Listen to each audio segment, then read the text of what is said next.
I just have a statement to read, and then we're going to open it up for public comment. Good evening.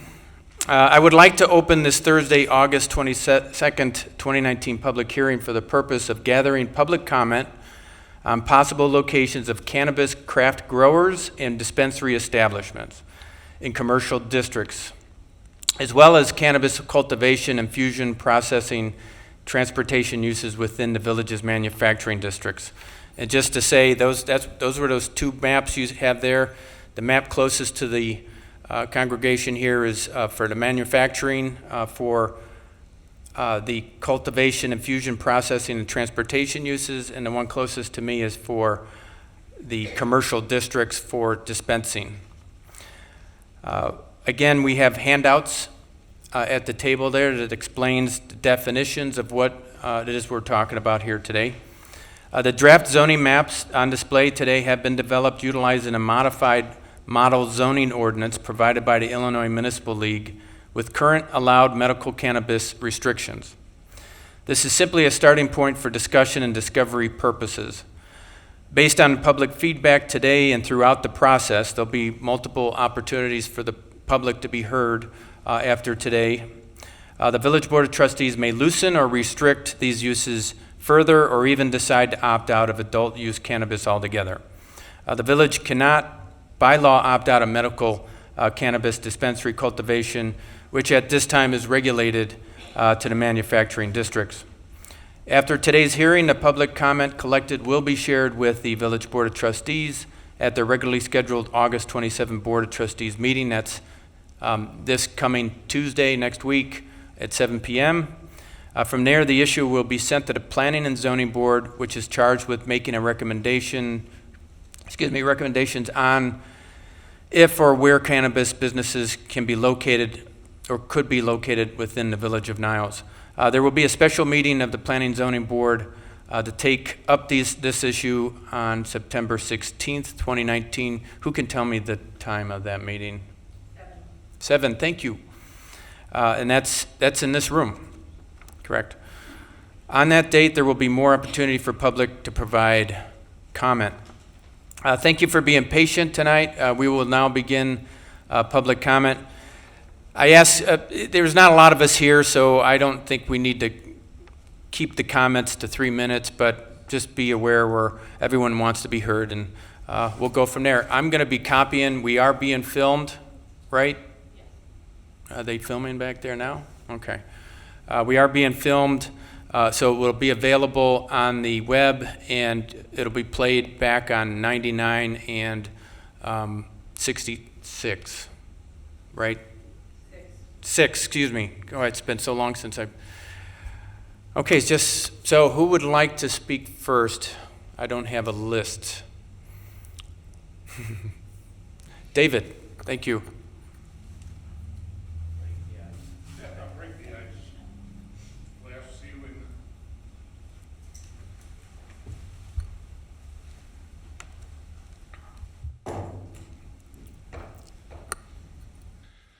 Good afternoon.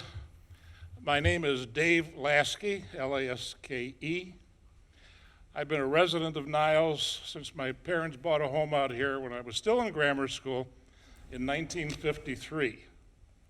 This area here and all the way to Lawrencewood was a swamp. Fortunately, it was drained, and these buildings were put up subsequently. By way of introduction, I'm not some kind of a crank, either on one side or another, of the issue about marijuana dispensaries, et cetera, in Niles. In 1970, I was director of a school of 1,500 ex-felons, most of whom were imprisoned for drug offenses. And it really opened my eyes as to the problem we faced. And this was 1970. So we're talking, almost 50 years ago.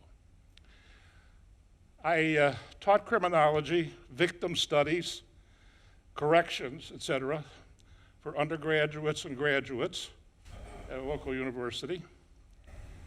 I am past president of the Illinois Academy of Criminology, which is the oldest state organization in America for the study of criminology.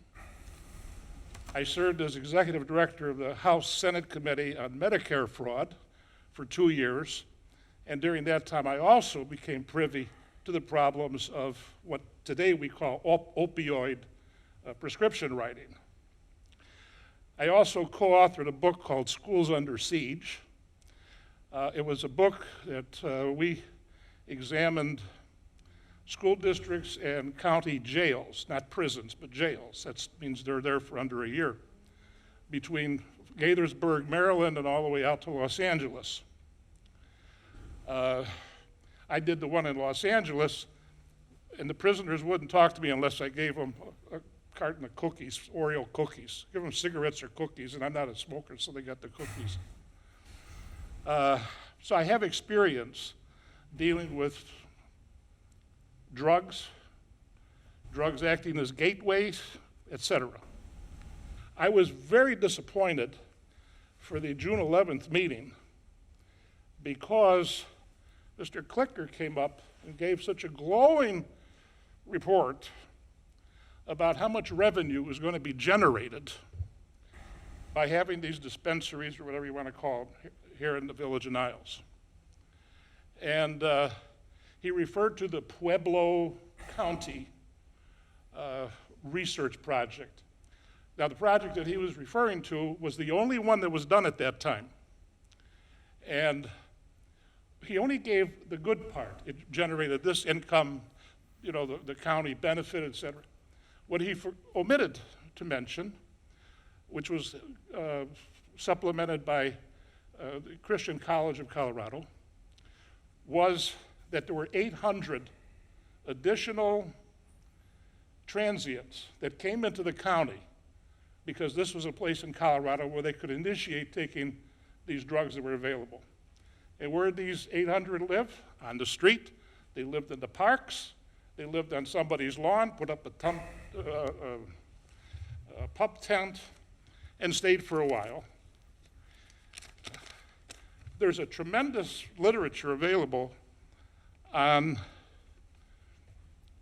the results of having this kind of legalized marijuana. Half of the babies born in a hospital in Pueblo, 50%, half of the babies, were born with marijuana in their blood. If there were additional narcotics in there, like cocaine, heroin, which shows up because when I ran this school in 1970, we got the reports on these guys' families.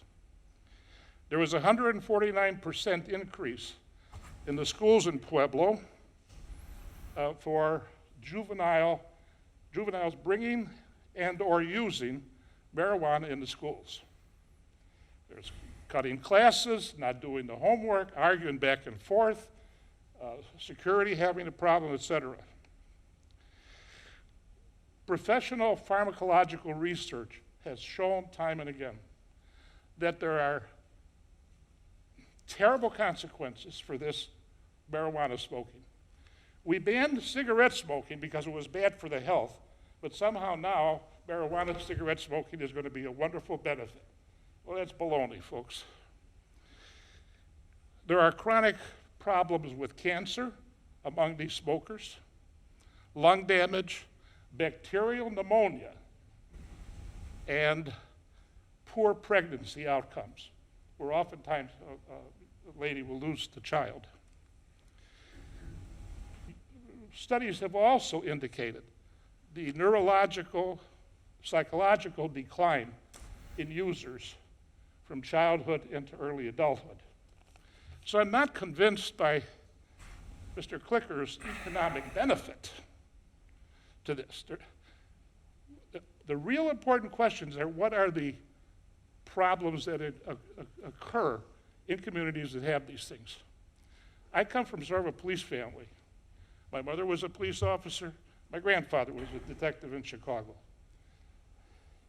And I always, whenever I hear sirens, I hope and pray that it's not some police officer or fireman or some EMT person that's going to a traumatic situation and who may themselves lose their lives. It's entirely possible.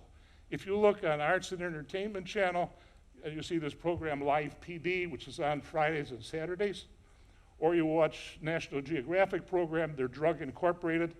There's not a single instance of any benefit for having legalized marijuana. Zero. But the benefits of supposedly from the economic are also offset by the problems. Increased police protection, fire problems because people don't know what they're starting, young people getting the stuff from older brothers and or sisters to be cool, problems within the schools that result from that, and the social services that are strained oftentimes to take care of these people who are so addicted to that. There's no benefit, and the economics of it, there's no benefit if you're spending more money for taking care of police, fire, and EMT services if you're going to have this. I would rather, and I'm not going to be reticent, I would rather be loved and vote against this so that there's nothing in Niles at all. Rather vote against this and be loved than to vote in favor of it and be hated for eternity, because it'll be our kids, our senior citizens who could get robbed on the street. The car accidents are up 100 and some percent in Colorado. And what those accidents, when they do the blood test, marijuana content. Allowing the green areas to exist means one thing.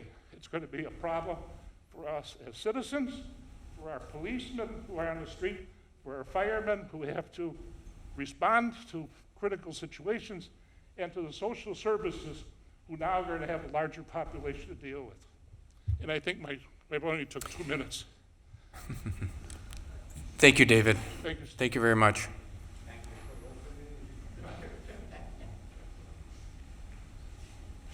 Thank you, Dave. I'm Al Schaefer from over on Monroe Street, and I would hope that you would think and follow along with what Park Ridge has decided on doing, and that is not to sell recreational marijuana in Park Ridge.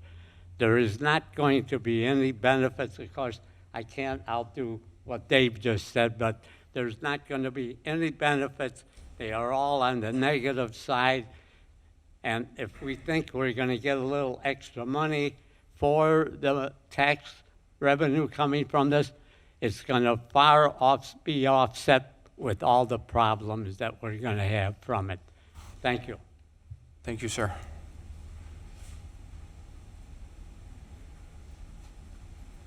And our next, thank you. Hello, Jim. Jim Hines, been a Niles resident since 1976. And I served, I can't remember, it's either 12 or 14 years as a trustee of a commissioner of the Park District here, 4 years as a trustee of the Village, and just recently elected to the Park District again. I have spent 35 years actively as an attorney. I did 11 years in the U.S. Attorney's Office. And I'm not going to comment about whether marijuana should be legalized or decriminalized and all that. I just want to look at the impact on the potential of having dispensary cultivation here in the Village. I read the presentation by the attorney, I forgot his name, made to the Village Board last month. I read the comments that were made by the various village departments as to the impact, and I agree that I think Ross was told by someone that, pump up the economic value of this. David did say something, and I remember years ago reading about the discussion down in Springfield when they were voting on concealed carry for firearms. And I think it was a suburban Republican, I can't remember who, got up and said, "This makes no sense. We have now banned smoking in every facility in the state, but we're going to allow people to go into bars with guns." You can use that analogy here too.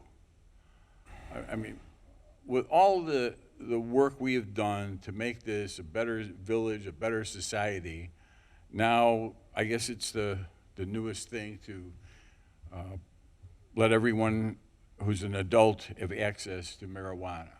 Anyone who has children, who's raised children, who's had siblings, one of the first things you worry about is my kid out drinking with his friends?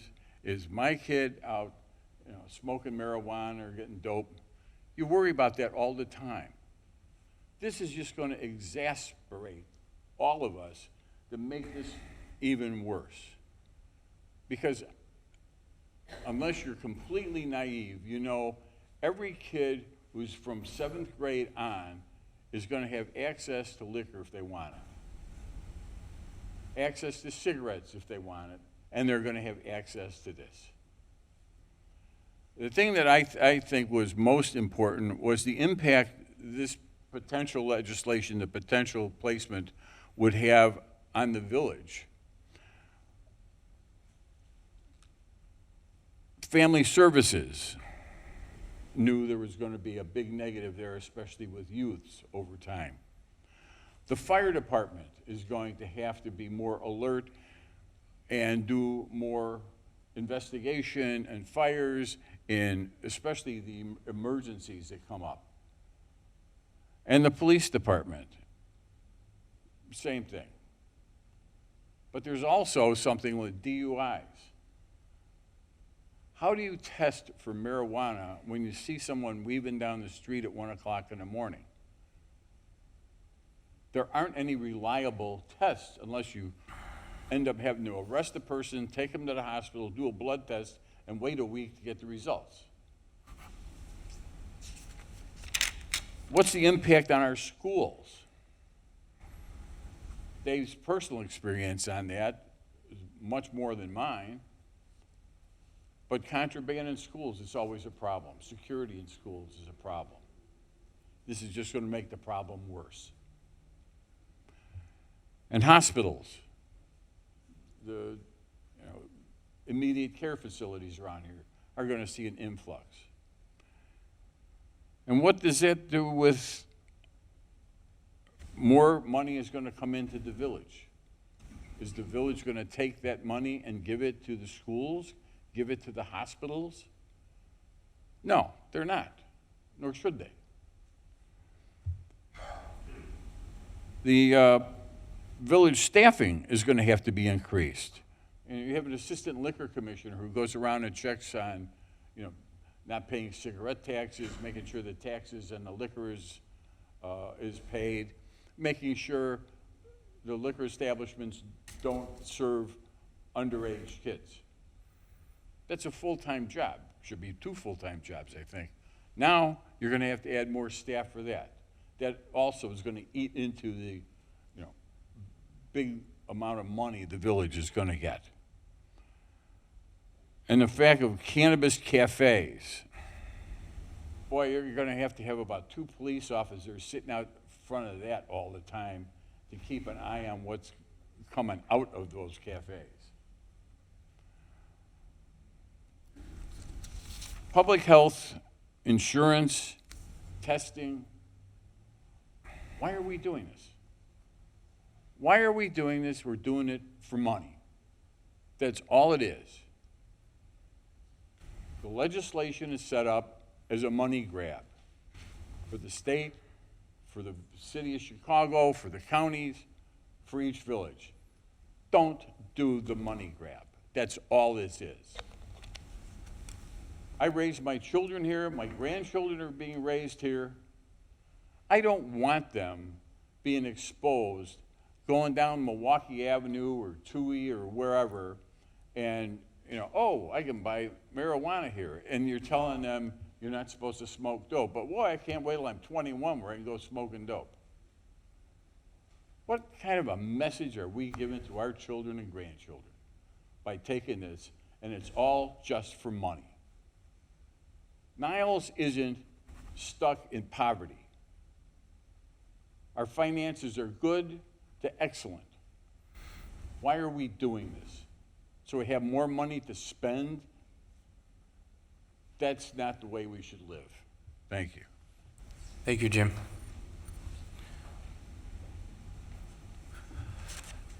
Anyone? I know there's more comments. Yes, ma'am, please come up.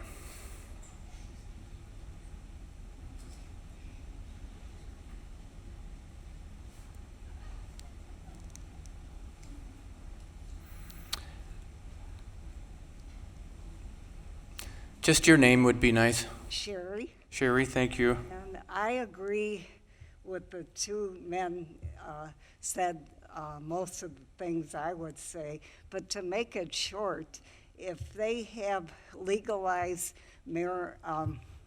recreational marijuana in Niles, it will increase traffic accidents with the people driving high, and that's going to, and what's going to happen to our car insurance premiums? They're going to go up with the accidents, and I just don't want to see marijuana in Niles. And then our school children are at risk for those that drive high, so to say. So, yeah, that's about my basic comments. Thank you so much, Cheryl.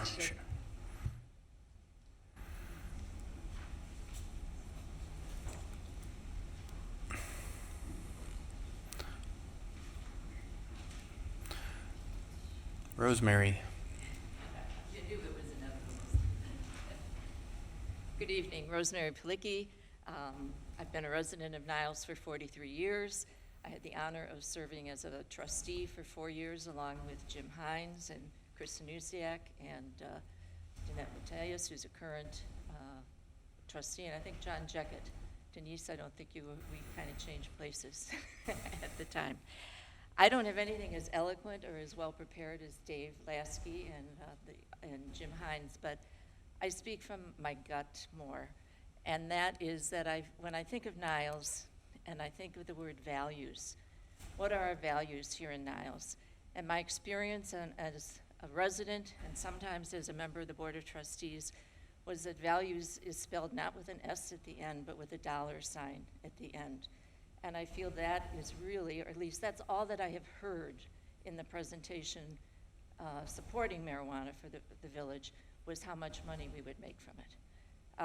I was on the board when video gaming was discussed. I was not on it when it was passed, but we thought that that was really going to bring in as much money as a windfall of money, and yet we're still looking for money. I was on the board when the OTB, the off-track betting, was put in place, and that was going to be another savior, money-wise, for the village.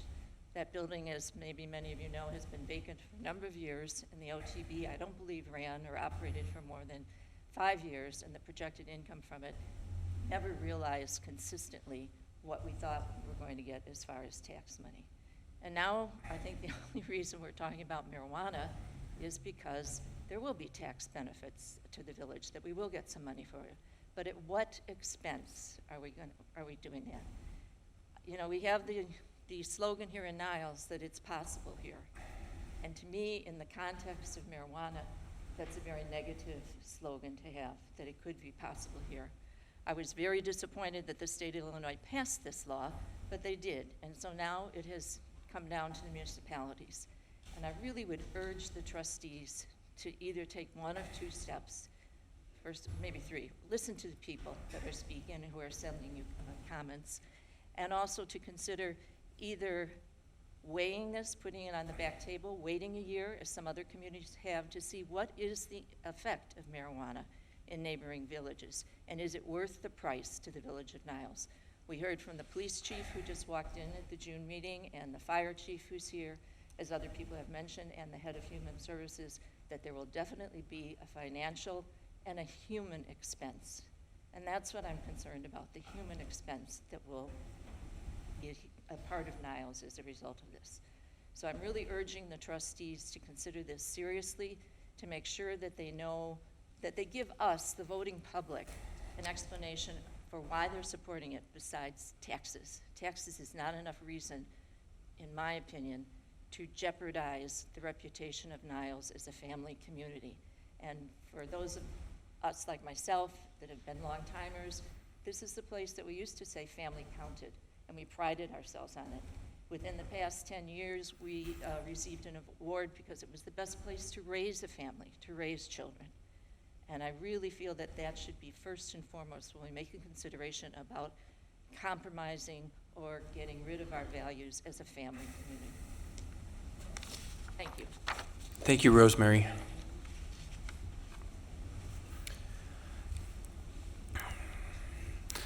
I welcome anyone to come up, just to get the. I know it's hard to do public speaking, but we'd love to hear from all of you. Looks like we still have another hour or so. They're all showing up now because they thought the public speaking was going to happen at 7, so please don't mind that.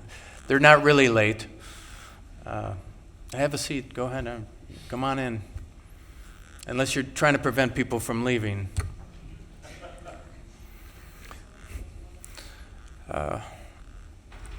Is there anyone that wanted to speak on any other aspect other than what's been mentioned today already?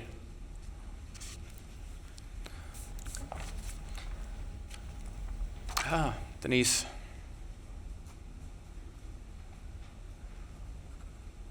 Good evening. Denise McCreary, 8256 North Oquito. I am a current trustee on the village board, and this will be brought before me. So I want to thank you for being here and expressing your opinion, because I will tell you, we had a referendum on the issue, and that was pretty much a 50-50 split. And in the time that this has been on the forefront, I continue to ask anyone that I come across what their thoughts are on the topic. And it seems to be very similar to what the referendum is speaking. So I encourage you, based on what your position is, anyone that you speak to, please make sure that they're sending emails expressing their thoughts and concerns, because this is one that was not created by us, and so we're living with it, and how it is going to affect us in terms of police and fire is going to be evident even if it's not here in Niles. Obviously, other communities nearby will be considering it, and if they pass it, we'll have similar issues. So I just encourage you, until this time, it's very important that we hear from as many people as possible, because it is an issue that is great importance to us right now. And I have to agree with Rosemary, money is the least of my concern at this point. I just want to hear what our residents are feeling and thinking on this issue. So thank you for being here. Thank you, Trustee McCreary.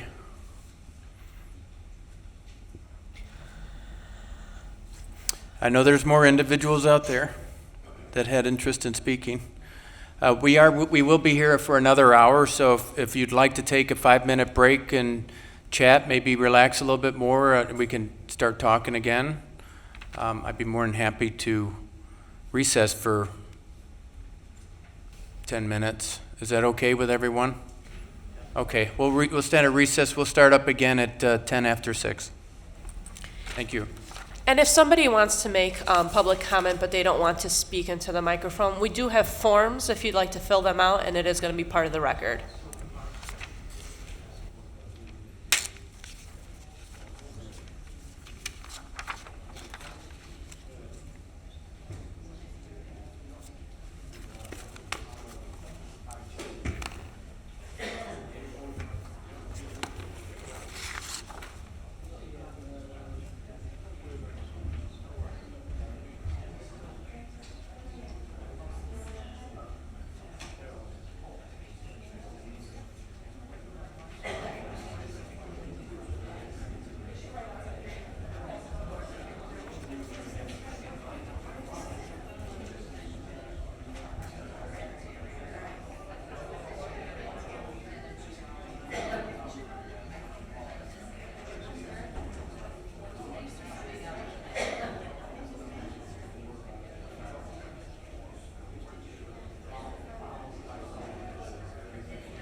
Okay, everyone, it's 10 after 6. If you could please take your seats, we'll restart the hearing.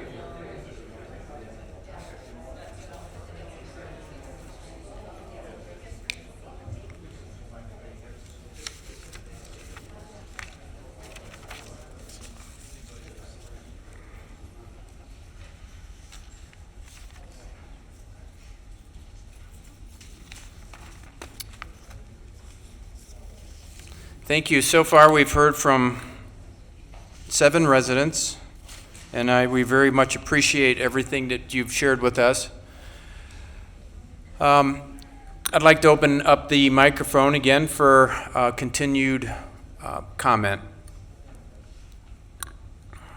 Please don't be shy.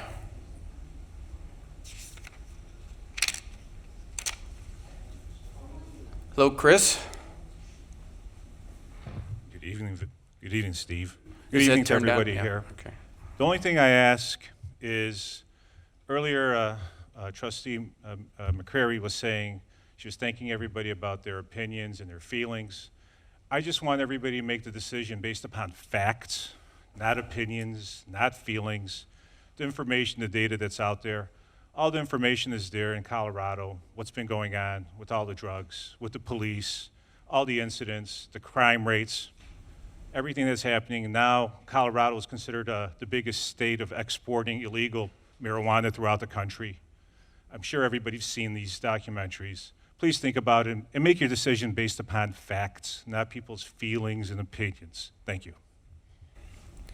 Thank you, Chris.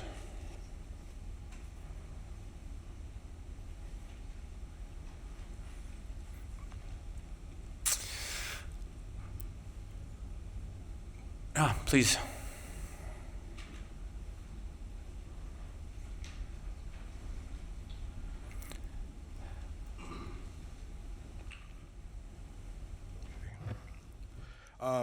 My name's Sean Phillips, and I live in Niles. I spoke before, so some of you might have heard before, but I'm just going to go over it again quickly, and there's a little extra. There's a town called Port Hueneme in California, and it's near Oxnard, and it's a small town, and it has an even smaller 1 mile long strip where a cluster of cannabis-related businesses operate. According to the police chief, Andrew Salinas, the area is not a hotbed of criminal activity. Accidents aren't going up due to increased traffic, and child usage has not gone up. What they have done is they've helped the city recover financially while adding jobs. Last year, without even a full year of sales, they brought in over $500,000 to the city, with an expectation to top 1 million this year. The cannabis businesses in Port Hueneme are also involved in the community, donating beds, toys, and more to those in need. There's a lot of stats, but I'll skip those. Some other statistics that I do want to use are teenage use does not rise. There's the 16th biennial statewide survey in California showed that usage amongst 7th graders fell 47% between 2013 and 2017. Hundreds of dispensaries operated during those years, and usage fell in Washington amongst teens also. Colorado and Oregon both report usage as being flat or down since legalization in those states, with Colorado starting sales in 2015. Legalizing cannabis raises property values an average of 6% higher than cities that prohibit sales. As a medical cannabis patient who has been inside a dispensary, I can say that the neighborhood it's in is a very nice and quiet neighborhood, and the security for the dispensary is very good also. I never feel unsafe, and they are very strict.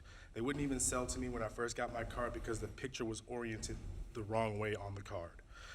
Lots of villages and counties in legalized states are now starting to change their tunes regarding allowing cannabis businesses to operate because they see neighboring towns reaping the financial and social benefits, while things like crime and car accidents didn't rise as some opponents claimed would happen. Sales are projected to be over $2 billion in Illinois, and companies like Cresco and Revolution are expanding quickly. This is the ground floor, and the only unanswered question will be if Niles will participate now, or will we watch as our neighbors bring in revenue and get in the game late, if at all. For all the outdated fear-mongering that has been done, cannabis is moving forward. The Village of Niles has a chance to be ahead of the curve and on the right side of history or we can stand by and denigrate responsible citizens who choose to consume cannabis and watch as other municipalities enjoy the fruits of rational decision-making and forward thinking. Thank you. Thank you, Mr. Phillips.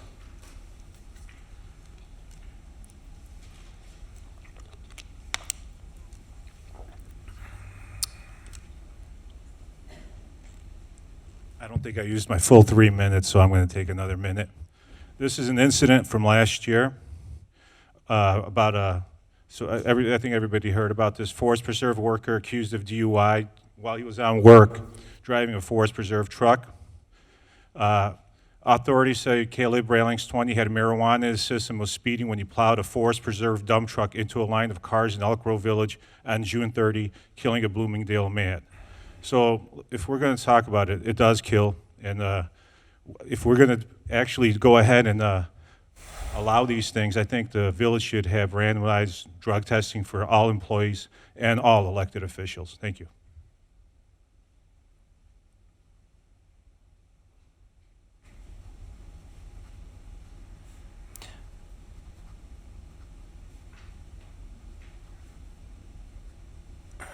Okay. I know there's others who want to speak. I encourage you to come up. It's a safe place.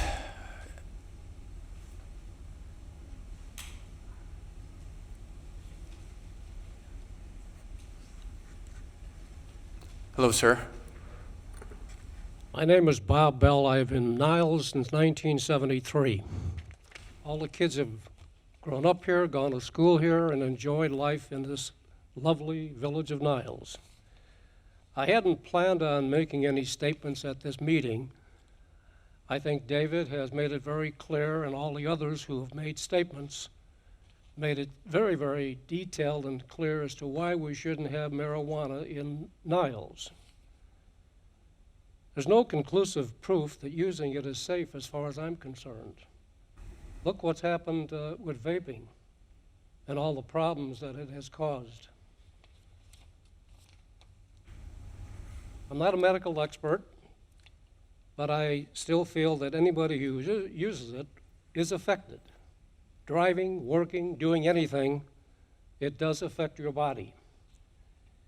I firmly believe that Niles should take a very strong position and not allow this in the city of Niles.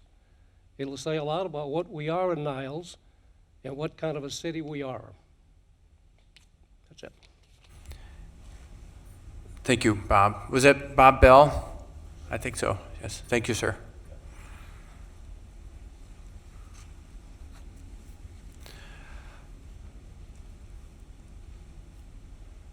Oh, boy.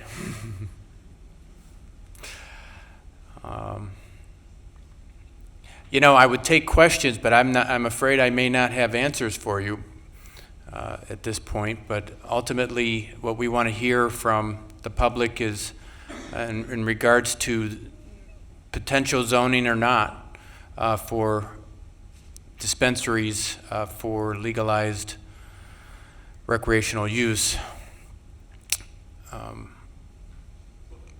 We've heard a number against, and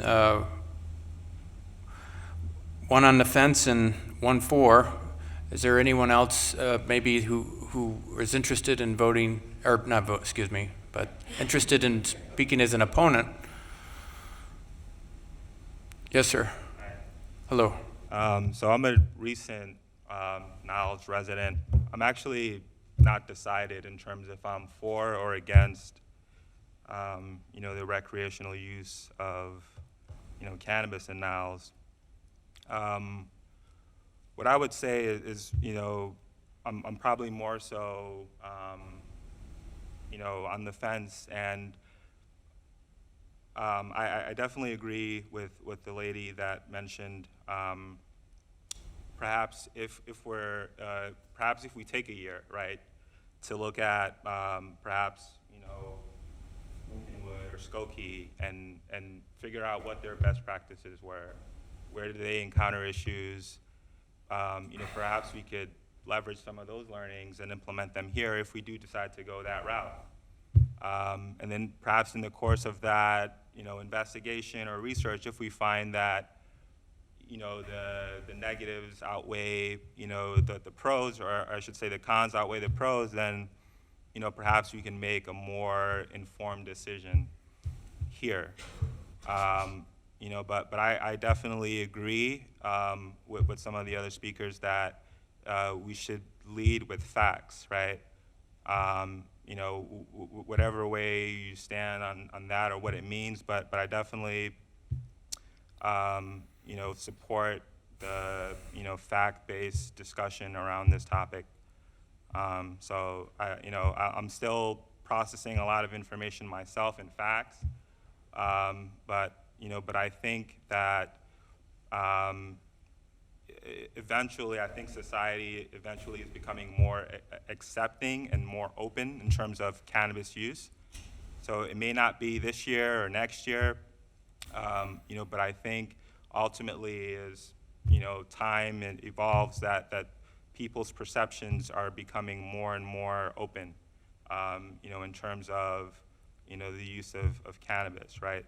So, you know, what are the implications of that, right? In terms of, will we be behind the ball, or, you know, do we care? In terms of, people talked about values. I believe in that too, right? So there's a lot of things at stake. So I just think it's really important for us to look at the facts, as well as you know, look at other use cases, right? Look at Colorado, look at perhaps other you know, municipalities that may you know, make a decision or have made a decision. So that's all I really have. Thank you, sir. I didn't get your name. Henry. Henry, thank you, Henry.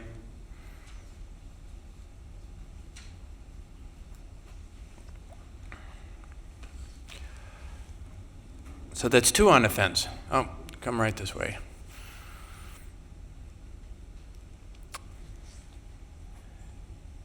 Hi, my name's Chris. I was born and raised here in Niles.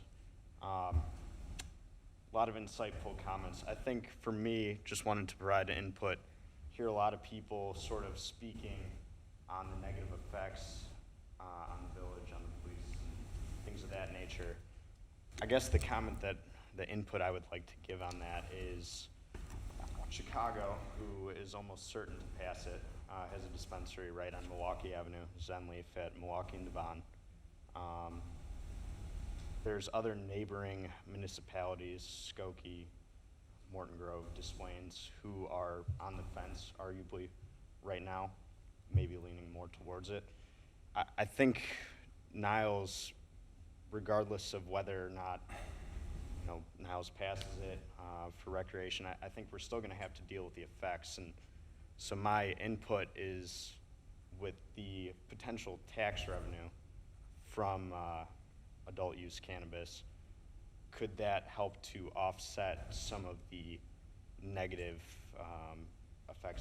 potential negative effects that people have said? So just some input. Thank you, Chris.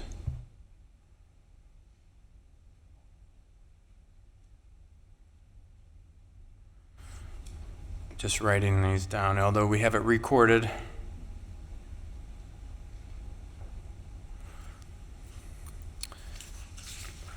Yeah, I never took a class on how to encourage people to come up and speak in front of a crowd, but anyone here take improv? I mean, here's your opportunity. Rich, did you have anything for us today? No? Oh, it worked.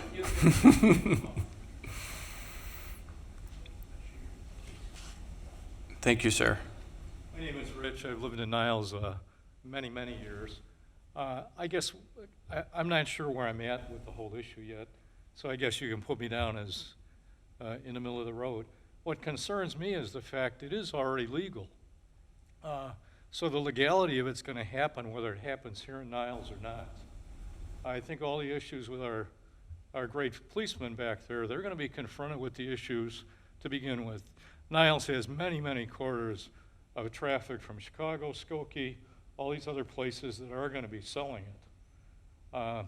So I think all those things have to still be considered. It's going to happen whether we sell it here or our neighbors do. And that's pretty much all I really wanted to point out, it is legal. Whether that's unfortunate depends on everybody's opinion of that. But it's coming. Thank you, Rich.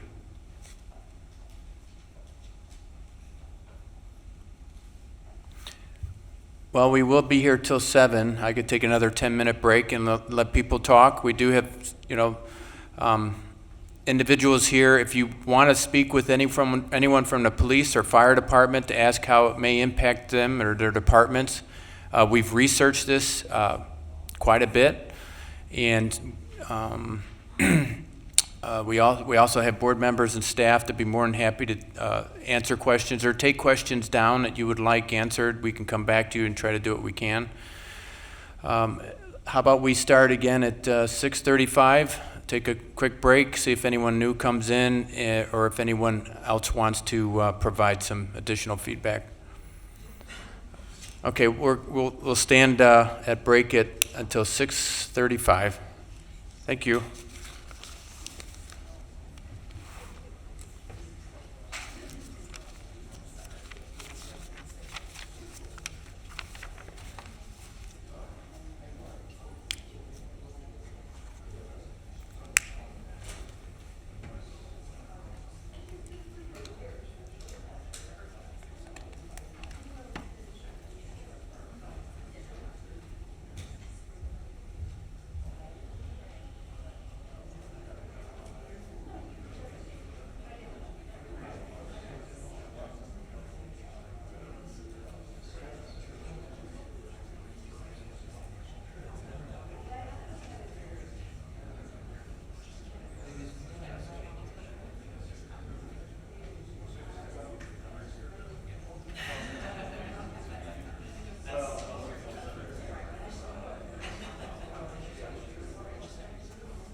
you want?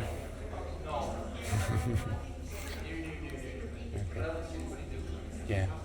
We're gonna put this all together for the board anyway. You know, I don't see anyone new here yet, but what we'll do is I'll just hang tight, and if you want to make a comment, just give me a head nod, excuse me, not a knob, but a head nod, and I'll go ahead and we'll start. But doesn't look like we have anyone new. You want to speak again? Sure, come on up.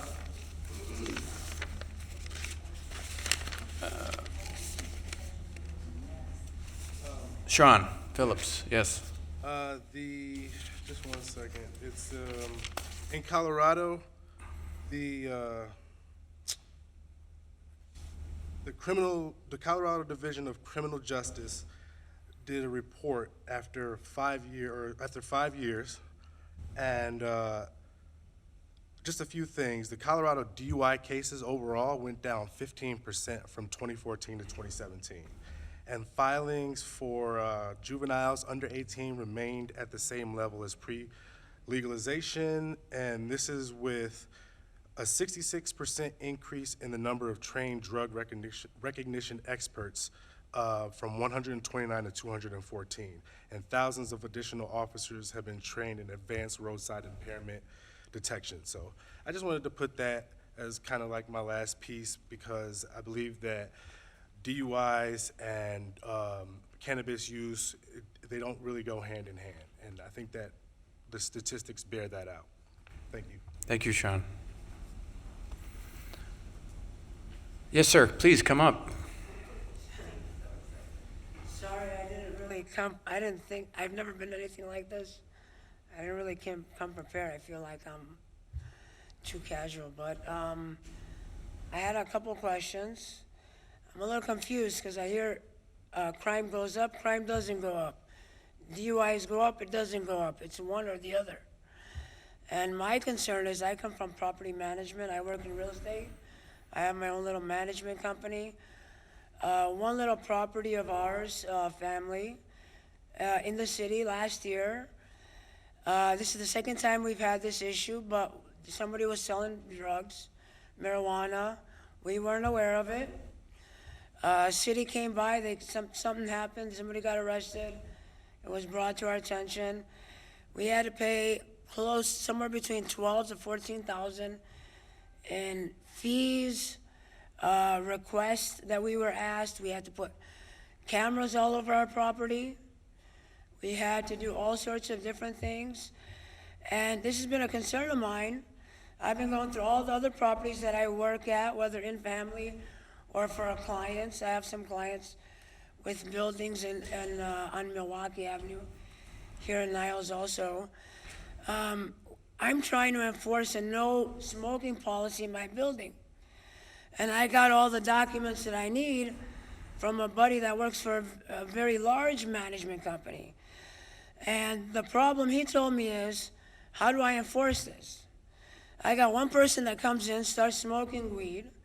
4 great tenants want to leave because of that one person. And how do I enforce a no smoking policy in my property and others if it's allowed and it's being encouraged? It's very confusing. It costed us 12 to 14,000, and then the city's approving it. Why did I have to go through all that? And now it's being approved.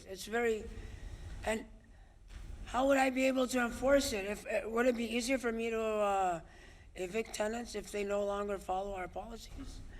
Am I going to be allowed to have police come in and verify if I have policies like that? I'm not sure. But for us, it's a big concern. And if major management companies are worried about it, what about the little guys? And so I just wanted to bring that out, and thank you. Thank you. So that's a concern in regards to enforcement of private multifamily units, and yeah.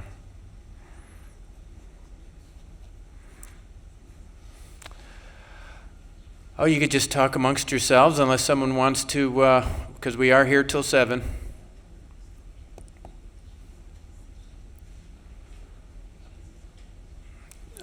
I'll just go ahead and, I'll just stand by here, everyone. Go ahead and talk about what you're going to do this weekend.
Okay. For the last few minutes, I wouldn't mind an opportunity for us just to recollect.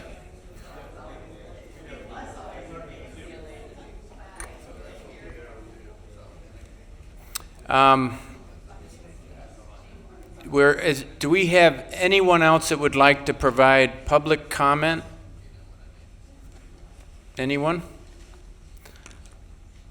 Okay, so I just want to make it, just in closing, I think it's probably important to let everyone know that, and I said this earlier, after today's hearing, the public comment collected will be shared with the Village Board of Trustees at their regularly scheduled August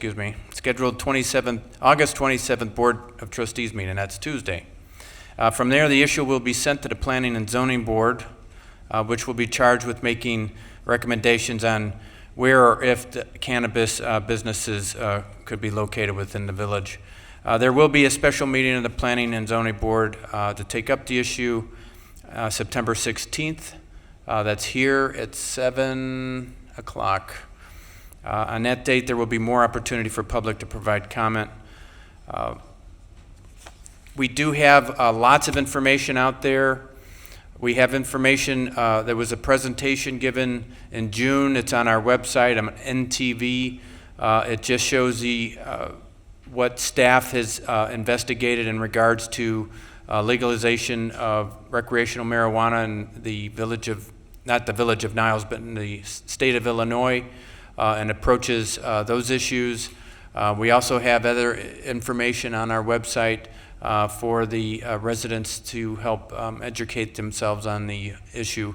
And I am always willing, the village manager, Steve Veneziano, to take any of your questions and to do what I can to provide additional information. So we're right here at 7. I'll give one last opportunity to provide comment. Anyone? Then I'll go ahead and close this opportunity for public comment on cannabis and possible cannabis dispensary establishments in the Village of Niles and commercial districts. Thank you.